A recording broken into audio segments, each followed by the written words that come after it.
أعوذ بالله من الشيطان الرجيم. بسم الله الرحمن الرحيم. إن الذين جاءوا بالإفك عصبة منكم لا تحسبوه شرا لكم بل هو خير لكم. جو لوگ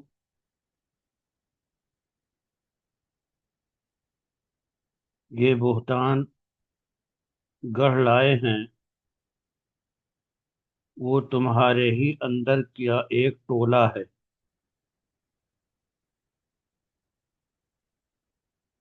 اس واقعے کو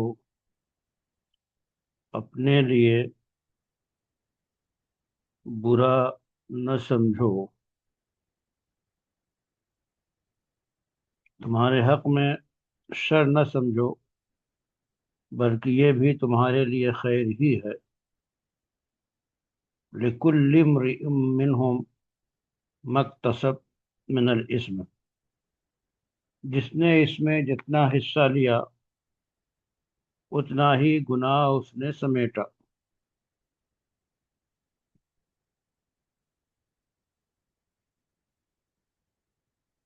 یہ سورہ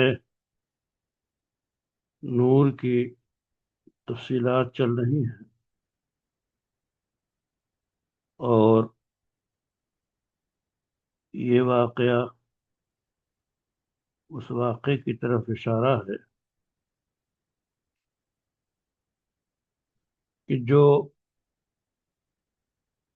ام المومنین سیدہ عائشہ رضی اللہ تعالی عنہا پہ الزام لگایا گیا تھا،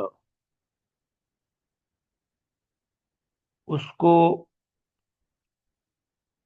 ایسے عربی لفظ سے قرآن نے تعبیر کیا ہے جسے عفق کہتے ہیں۔ تو عفق کے لفظ سے تعبیر کرنا یہ خود اللہ تعالی کی طرف سے اس الزام کی مکمل تردید ہے۔ آپ جانتے ہیں کہ عفق کا معنی بات کو الٹ دینا، حقیقت کے خلاف کچھ سے کچھ بتانا، گویا اس کا معنی سراسر بہتان کے ہیں۔ اب اس واقعے سے وہ گفتگو منسلک ہے جو اس سورے کا شان نزول تھا۔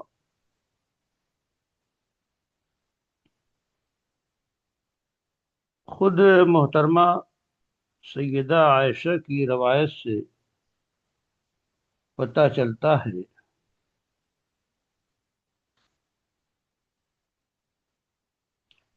اور اس داستان کی تفصیلات خود ام المؤمنین کی زبانی یوں بیان کی جاتی ہے کہ اس بہتان کی افواہیں کم و بیش 1 مہینے سے اڑتی رہیں۔ نبی کریم صلی اللہ علیہ وسلم سخت کرب اور اذیت میں مبتلا رہے۔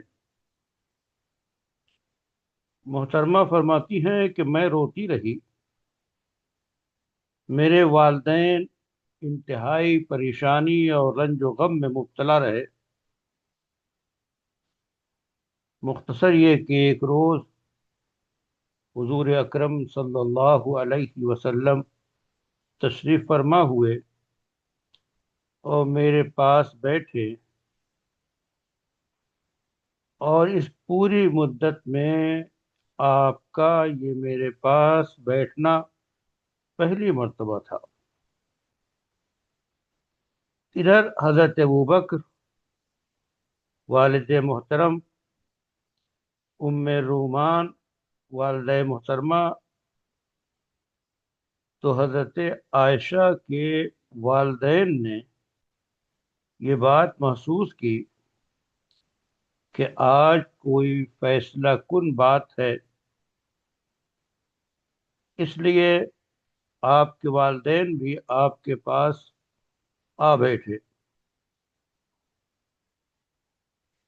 حضور اکرم صلی اللہ علیہ وسلم نے فرمایا، عائشہ، مجھے تمہارے متعلق یہ خبریں ملی ہیں، اگر تم بے گناہ ہو تو توقع ہے کہ اللہ تعالی تمہاری براءت ظاہر فرما دے گا، اور اگر واقعی تم کسی گناہ میں مبتلا ہوئی ہو تو اللہ تعالی کی جناب میں توبہ کرو، استغفار کرو، معافی مانگو۔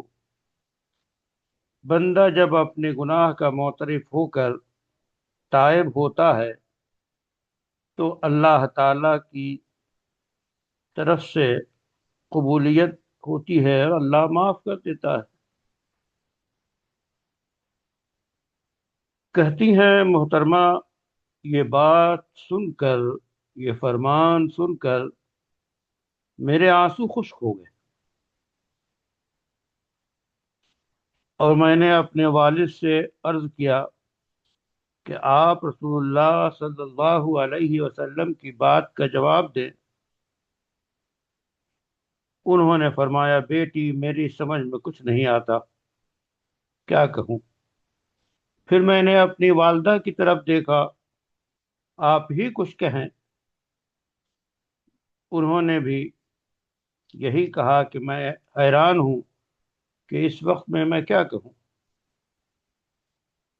جب میں نے یہ دیکھا کہ نہ والد محترم گویا ہیں، نہ والدہ کی زبان کھل رہی ہے، تو پھر میں نے بولنا شروع کیا کہ آپ لوگوں کے کانوں میں ایک بات پڑ گئی ہے اور دلوں میں وہ بات بیٹھ چکی ہے۔ اگر میں کہوں کہ میں بے گناہ ہوں تو، اور اللہ گواہ ہے کہ میں بے گناہ ہوں، تو آپ لوگ نہ مانیں گے، اور خواہ مخواہ ایک ایسی بات کا اعتراف کروں جو میں نے نہیں کی ہے اور اللہ جانتا ہے کہ میں نے نہیں کی ہے، تو آپ لوگ مان لیں گے۔ میں اس وقت سیدنا یعقوب علیہ السلام کا نام یاد کرنے کی کوشش کی، مگر یاد نہ آیا۔ آخر میں اسی حالت میں میرے لیے اس کے سوا کوئی چارہ نہیں کہ وہی بات کہوں جو حضرت یوسف کے والد نے کہی تھی، اور انہوں نے کہا تھا، جس کی تفصیل فصبر جمیل سورہ یوسف میں ہے، کہ جب حضرت یعقوب علیہ السلام کو یوسف علیہ السلام کے بارے میں بتایا گیا تو بس انہوں نے فصبر جمیل واللہ المستعان ولا ما تصفون کہا، تو کہنے لگی کہ میں بس وہی کہہ رہی ہوں جو یوسف کے والد نے کہا تھا، اور اس وقت پریشانی کے عالم میں سیدنا یوسف علیہ السلام کے والد محترم کا نام بھی مجھے یاد نہیں آیا، اس لیے میں نے یہ یوسف کے والد کہا۔ تو وہی اس کے بعد میں لیٹ گئی، اور دوسری طرف میں نے کروٹ لے لی۔ میں اس وقت اپنے دل میں کہہ رہی تھی، اے اللہ، میری بے گناہی سے آپ واقف ہیں، اور یقیناً آپ بھی میری حقیقت کھول دیں گے۔ اگرچہ یہ بات تو میرے وہم و گمان میں بھی نہ تھی کہ میرے حق میں باقاعدہ وہی نازل ہوگی جو قیامت تک پڑھی جائے گی۔ میں یہ سمجھ رہی تھی، اپنی ہستی کو کمتر سمجھتی تھی کہ اللہ خود میری طرف سے بولیں اور وہی نازل فرمائے۔ اتنا ضرور تھا، میں سمجھ رہی تھی کہ رسول اللہ صلی اللہ علیہ وسلم کی طرف سے اس طرح کی کوئی صفائی آ جائے گی۔ ابھی یہ صورتحال، یہ پس منظر، یہ پریشانی کا عالم تھا ہی کہ یکایک حضور اکرم صلی اللہ علیہ وسلم کی وہ کیفیت ہوئی اور وہ صورت طاری ہو گئی جو وحی کے نزول کے وقت ہوا کرتی تھی۔ اور وہ کیفیت آپ جانتے ہیں، امام بخاری نے روایت کیا ہے کہ سخت جاڑے کے زمانے میں بھی موتی کی طرح آپ صلی اللہ علیہ وسلم کے چہرے سے پسینے کے قطرے ٹپکتے تھے۔ قربان جائیے اس منظر پہ، اس حسن و جمال پہ۔ کہنے لگیں جب ہم نے یہ کیفیت دیکھی کہ وحی کے نازل ہوتے وقت کی کیفیت طاری ہے، تو ہم سب خاموش ہو گئے، اور میرے دل میں ذرہ برابر خوف نہیں تھا، مگر میرے والدین کا حال برا تھا، کاٹو تو لہو نہ نکلے۔ وہ ڈر رہے تھے کہ دیکھیے اللہ کیا حقیقت کھولتا ہے۔ جب وہ کیفیت وحی کے نزول کی دور ہوئی تو حضور اکرم صلی اللہ علیہ وسلم بے حد خوش تھے۔ آپ صلی اللہ علیہ وسلم نے ہنستے ہوئے پہلی بات جو فرمائی وہ یہ تھی کہ مبارک ہو عائشہ، اللہ نے تمہاری براءت نازل فرما دی۔ اور اس کے بعد حضور اکرم صلی اللہ علیہ وسلم نے 10 آیتیں سنائیں، یعنی سورہ نور کی 11 سے لے کے 21 تک آیتیں سنائیں۔ پھر کیا تھا؟ میری والدہ محترمہ نے فرمایا عائشہ اٹھو اور رسول اللہ کا شکریہ ادا کرو۔ اب دیکھیے حضرت عائشہ کی ذہانت اور ان کی انا کے فرمانے لگی کہ میں ان کا شکریہ کیوں ادا کروں؟ میں ان کا شکریہ ادا کروں گی نہ آپ دونوں کا، یعنی میں نہ رسول اللہ کا شکریہ ادا کروں گی اور نہ آپ دونوں کا شکریہ ادا کروں گی، بلکہ میں اللہ تعالیٰ کا شکر کرتی ہوں جس نے میری براءت نازل فرمائی۔ آپ لوگوں نے تو اس بہتان کا انکار تک نہیں کیا تھا۔ اب ایسی صورتحال میں بعض روایتوں اور سیرت کی کتابوں سے وہ پتہ چلتا ہے کہ اس سلسلے میں بہت ساری جو روایات ام المومنین کے متعلق مروی ہیں، ان سب کو اگر جمع کیا جائے اور دستہ دستہ ان کے جملوں اور ان کی تفصیلات کو پڑھا جائے تو ان سب کا خلاصہ آپ کے سامنے عرض کیا گیا۔ اور ام المومنین کی براءت پہلے رکوع میں، اس سے پہلے جو آیات ہیں وہ حد زنا، حد قذف، لعان کے احکام یہ سب بیان کیے گئے، اور یہ بتا دیا گیا کہ زنا کے الزام کا کیا معاملہ ہے۔ زنا کا الزام لگانا کوئی تفریحی مشغلہ نہیں ہے، اور اس طرح کی بات کو یوں ہی ایک دوسرے سے نقل کرنا اچھا نہیں ہے۔ اگر کوئی جھوٹا الزام لگائے گا تو اس کی پیٹھ پہ 80 کوڑے برسائے جائیں گے تاکہ آئندہ ایسی کوئی جرأت نہ کر سکے۔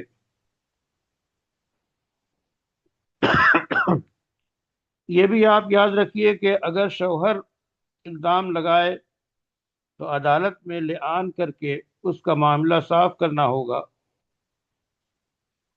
اور اس بات کو زبان سے نکال کر کوئی بھی جو ہے بیٹھا نہیں رہ سکتا، بلکہ اسلامی نظام میں باقاعدہ حد قذف جاری کی جائے گی۔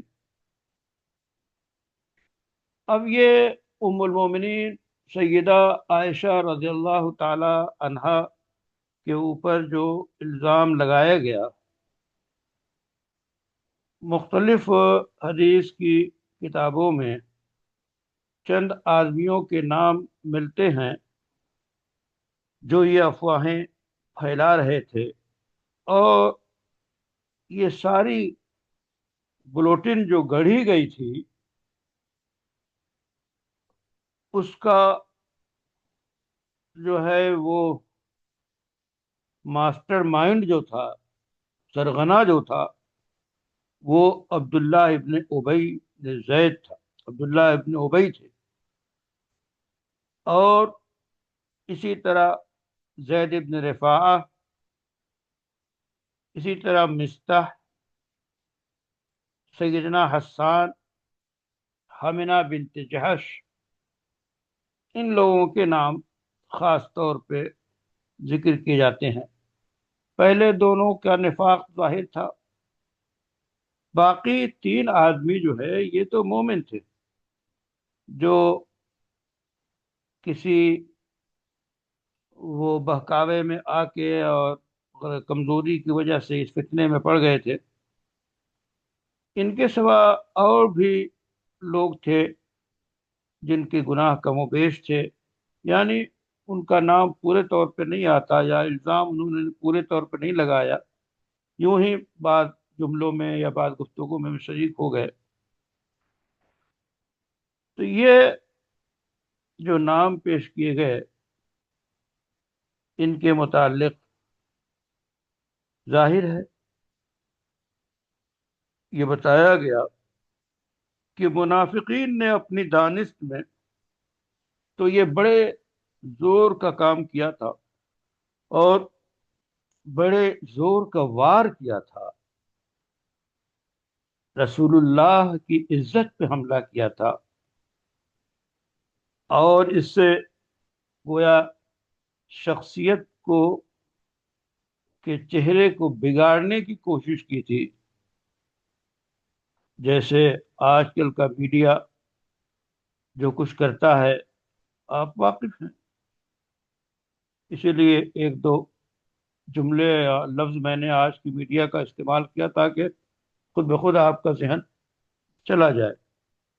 تو گویا ہر دور کا میڈیا ہوتا ہے، ہر دور کے سرغنہ سرکش ہوتے ہیں، تو اس وقت یہ جو رچا گیا اور یہ کہانی گڑھی گئی، اس کا مقصد خود بیت رسول کو بدنام کرنا، اور آپ صلی اللہ علیہ وسلم پہ جو کا پیغام ہے وہ اصل اس کو کمزور کرنے کا مقصد تھا۔ بہرحال منافقین نے یہ شوشہ اسی لیے چھوڑا تھا کہ مسلمانوں کو اس میدان میں شکست دے، اور مسلمانوں کا جو معیار ہے، جو بلندی ہے، جو تفوق ہے کہ اعلیٰ درجے کے اخلاق پہ یہ لوگ فائز ہیں، اور وہ ہر میدان میں اپنے اخلاق اور اپنے کردار کی وجہ سے بازی مار لے جاتے ہیں، اس کو اس ماحول کو ختم کیا جائے، یہ ان کا مقصد تھا۔ لیکن اللہ تعالی حامی و ناصر ہے، اور اللہ نے بتا دیا۔ پھر ادھر رسول اللہ صلی اللہ علیہ وسلم اور حضرت ابوبکر اور ان کے خاندان والوں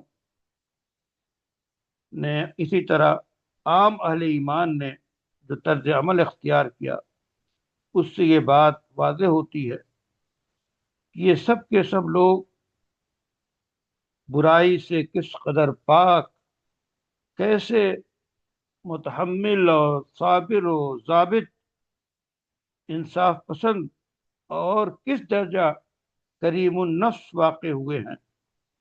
نبی کریم صلی اللہ علیہ وسلم کا اشارہ ان لوگوں کی گردنیں اڑا دینے کے لیے کافی تھا۔ آپ صلی اللہ علیہ وسلم کی عزت پہ یہ حملہ تھا، مگر مہینے بھر تک آپ صلی اللہ علیہ وسلم فداہ ابی و امی انتہائی صبر سے، تحمل سے برداشت کرتے رہے، اور جب اللہ کا حکم آ گیا تو 3 مسلمانوں کو جن پر جرم قذف ثابت ہوتا تھا حد لگوائی گئی، اور منافقین کو پھر بھی کچھ نہ کہا۔ یعنی یہ جو سزا جاری ہوئی، جو حد جاری ہوئی، وہ مومنین پہ، 3 مومنوں پہ جاری ہوئی جس کے نام ذکر کیے گئے۔ البتہ حضرت ابوبکر رضی اللہ تعالی عنہ کی جو شخصیت اور مقام تھا، ان کا اپنا رشتہ دار ان میں سے ایک تھا جس کی کفالت سیدنا ابوبکر کرتے تھے۔ جب اس کی طرف سے اس طرح کی بات چلتی اور ایسے جملے نامناسب جو ہے وہ ادا کرتا، تو گویا ان کے دل و جگر پہ وہ تیر چلاتا، مگر اللہ کے اس نیک بندے نے اس پر بھی ان سے کوئی تعلق ختم نہیں کیا۔ یہ حضرت ابوبکر کی شخصیت کی عظمت ہے۔ اسی طرح یہاں جو رسول اللہ صلی اللہ علیہ وسلم کی دیگر ازواج تھی، ازواج پاکیزہ، خوشگوار، مطہرات، دیکھیے خواتین کی نفسیات ہوتی ہیں، اور یہ سب سوکن تھی، لیکن انہوں نے اپنا وہ معیار جو رسول اللہ صلی اللہ علیہ وسلم کے حرم میں ہونے کی وجہ سے ان کو حاصل تھا، اس پوری کہانی اور کاروائی میں رتی برابر حصہ انہوں نے نہیں لیا۔ ان کی زبانیں خاموش رہیں اور ان کی زبانیں گندی نہیں ہوئی، اور اس طرح یہ گویا ان کا آپ صلی اللہ علیہ وسلم کی حرم میں اور آپ کی تربیت اور ان کی شرافت کا نتیجہ تھا کہ اس معاملے میں، جبکہ نفسیات کا تقاضا یہی ہے کہ سوکن ایسے موقع پہ جو ہے وہ رائی کو پہاڑ بنانے کی کوشش کرتی ہیں، لیکن ان تمام آپ کی جتنی ازواج مطہرات تھی، وہ اس سلسلے میں بالکل کسی چیز کا شکار نہیں ہوئی، اور اس پر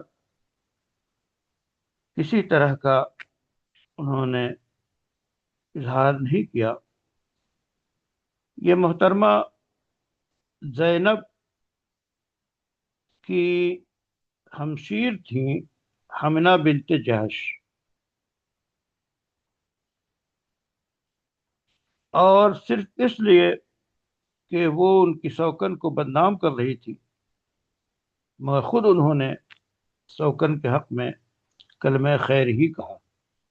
یعنی محترمہ زینب آپ کی حرم، ان کی بہن حمنہ، وہ اس کا شکار ہوئی، لیکن انہوں نے اپنی بہن کا اس سلسلے میں کوئی ساتھ نہیں دیا، بلکہ محترمہ عائشہ رضی اللہ تعالی عنہ کے متعلق کلمہ خیر اور بھلائی کے جملے ہی کہتی رہی۔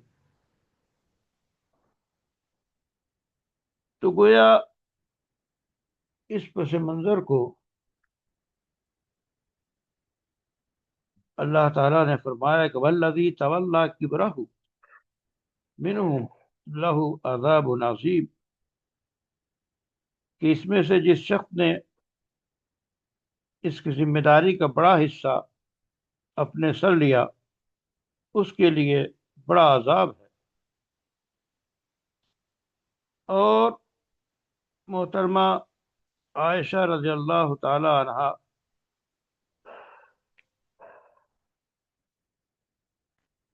کی روایت ہے کہ رسول اللہ صلی اللہ علیہ وسلم کی اور ازواج، اور میں سب سے زیادہ زینب ہی سے میرا مقابلہ رہتا تھا، یعنی بہت سی چیزوں میں جو آپ صلی اللہ علیہ وسلم کی اور محترمہ ازواج تھی، ان میں حضرت زینب سے، حضرت عائشہ سے کسی درجے میں مقابلہ رہتا تھا۔ لیکن اس واقعے میں جب رسول اللہ صلی اللہ علیہ وسلم نے زینب رضی اللہ تعالی عنہ سے پوچھا کہ عائشہ کے متعلق تم کیا جانتی ہو، اب دیکھیے کتنا نازک موقع ہے، خواتین اور ان کی نفسیات کو سامنے رکھ کر، لیکن حضرت زینب کیا جواب دیتی ہے؟ اے اللہ کے رسول، خدا کی قسم، میں محترمہ کے اندر بھلائی کے سوا اور کچھ نہیں جانتی۔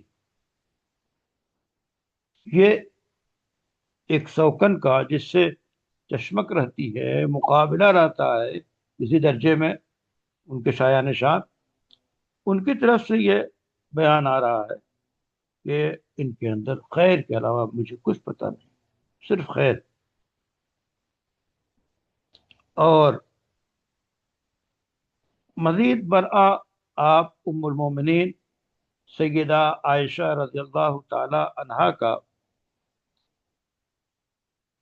اخلاق بلند دیکھیں کہ اس سلسلے میں محترم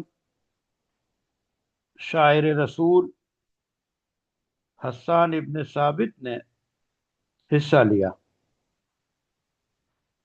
انہوں نے اس کا، جو لوگ اس طرح کی باتیں کر رہے تھے اس میں شریک ہو گئے،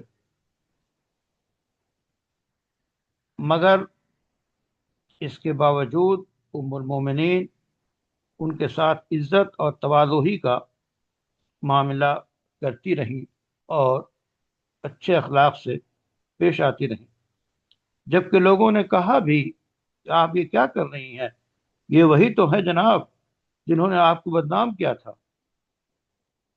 تو ام المومنین سیدہ عائشہ کی طرف سے جواب آتا اور ان کا منہ بند کر دیا جاتا کہ جناب یہ تو یاد رکھو، یہ وہ شخص ہیں جو دشمنان اسلام شعراء کو رسول اللہ صلی اللہ علیہ وسلم اور اسلام کی طرف سے منہ توڑ جواب دیا کرتے تھے۔ یہ دیکھیے محترمہ عائشہ رضی اللہ تعالی عنہا کا شاندار اور بلند معیار جواب کہ اپنے نفس اور ذات کی انہوں نے پرواہ نہیں کی، بلکہ کہا کہ میں ان کی عزت اس لیے کرتی ہوں، یہ وہی ہیں جو دشمن شعراء، اس وقت کا ایک ہتھیار شاعری بھی تھا، تو شاعری کے ذریعہ شعراء رسول اللہ صلی اللہ علیہ وسلم اور اسلام کی طرف ایسی افواہیں پھیلاتے، اور تو اس کا جواب جو ہے یہی شاعر یعنی حسان دیتے، تو ان کا مقام گویا بہت بلند ہے۔ یہ ام المومنین عائشہ رضی اللہ تعالی عنہا فرماتی ہیں، اور اس سے پتہ چلتا ہے کہ وہ کس قدر بلند اخلاق کی مالک تھی۔ تو شعراء اسلام کی طرف سے شعراء کفر اور شعراء دشمن شعراء کا جواب دیا جاتا، اس میں حضرت حسان کا مقام بہت بلند تھا۔ یہ شاعر رسول محمد صلی اللہ علیہ وسلم کے جو شاعر حضرت حسان ہیں، ان کا باقاعدہ دیوان ہے، دیوان حسان ابن ثابت۔ اور کچھ عجیب بات ہے کہ بیشتر مدرسوں میں یہ داخل نصاب نہیں ہے، جبکہ بڑی بلند، بہت بلند ادب ہے، اور حضرت حسان مخزرمی شاعر ہیں، یعنی انہوں نے کفر کا زمانہ بھی پایا ہے اور اسلام کا زمانہ بھی پایا ہے، جہالت زمانہ بھی پایا ہے، جاہلیت کا زمانہ بھی پایا ہے، اور کفر اور اسلام کا زمانہ بھی پایا ہے۔ مغزرمی شعراء کہتے ہیں ایسے کو۔ تو ان دیوان حسان بہت بلند ہے۔ ایک مرتبہ مکہ مکرمہ میں النادی الادبی مکہ مکرمہ کی طرف سے عالمی مسابقہ تھا، الدراسۃ الادبیۃ ولا شعر شاعر من الدور الاول، تو میں نے دور اول میں سے حضرت حسان کو منتخب کیا اور مقالہ لکھ کے بھیج دیا۔ 8 9 مہینے کے بعد ہماری ڈاک میں اس کا آیا وہ پہلا انعام، وہ حاصل ہوا۔ تو گویا یہ حضرت حسان کی شاعری رسول اللہ صلی اللہ علیہ وسلم کی حمایت میں، اسلام کی حمایت میں، اور پھر سیدہ عائشہ کے متعلق حسان رضان جیسے الفاظ انہوں نے کہے ہیں، تو یہ اشعار اس طرح کے بہرحال بہت سے مدرسوں میں داخل ہے، اور مدرسوں کی بڑی تعداد میں داخل نصاب نہیں، حتیٰ کہ تکمیل ادب میں بھی جو شعبے ہیں اس میں بھی نہیں ہے۔ بہرحال یہ کتاب پڑھنی چاہیے، دیوان حضرت حسان کا۔ اور بھی اس وقت بہت سی باتیں اس سلسلے میں عرض کی جاتی ہیں، تو خلاصہ کلام یہ کہ یہ واقعہ رسول اللہ صلی اللہ علیہ وسلم کی حرم کے ساتھ پیش آیا، اور قرآن بل و شر یہ بتا دیا کہ بل و خیر لکم، اس میں تمہارے لیے بھلائی ہے۔ تو گویا فتنے میں کبھی کبھی بہت بھلائی بھی ہوتی ہے۔ تو قرآن نے اپنے خاص انداز میں نقل کیا ہے، اور صحاح میں اس کی تفصیلات بیان کی گئی ہیں۔ پھر سیرت نگاروں نے اپنے انداز میں لکھا ہے، اور معتدل اور متوازن اور موزوں طریقہ کار ہی کو ہمیشہ اپنانا چاہیے، خاص طور پہ اہل علم کو وہ روایات جو قابل اعتبار نہ ہوں اور جو قابل اعتبار ہوں ان کی پرکھ رکھنی چاہیے، اور وہی چیزیں بیان کرنی چاہیے جو معتمد علیہ ہوں۔ جی حضرات۔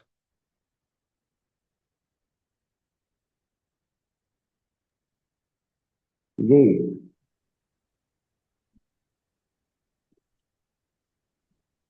السلام علیکم۔ سماعت فرما، علیکم السلام، سماعت فرما رہے ہیں آپ لوگ؟ ہاں جی، واقع ایک سوال کرو۔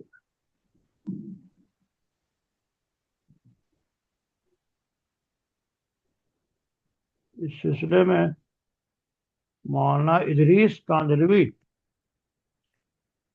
محقق جی مدقق ہماری عالم ہیں، اور انہوں نے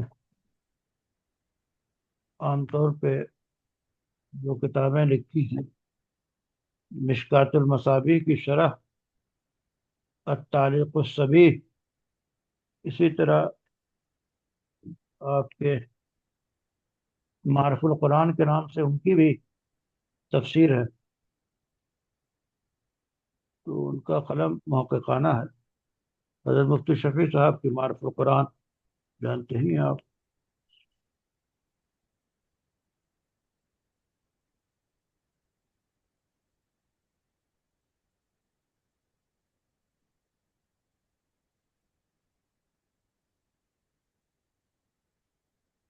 سب لوگ جاگ رہے ہیں یا کچھ لوگ سو رہے ہیں؟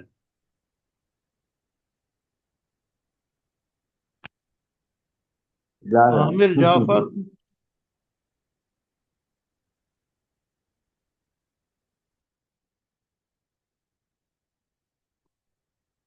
عامر جعفر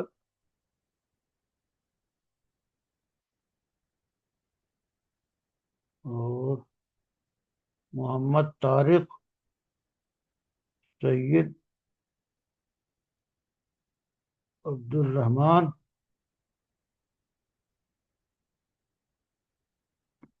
انیس،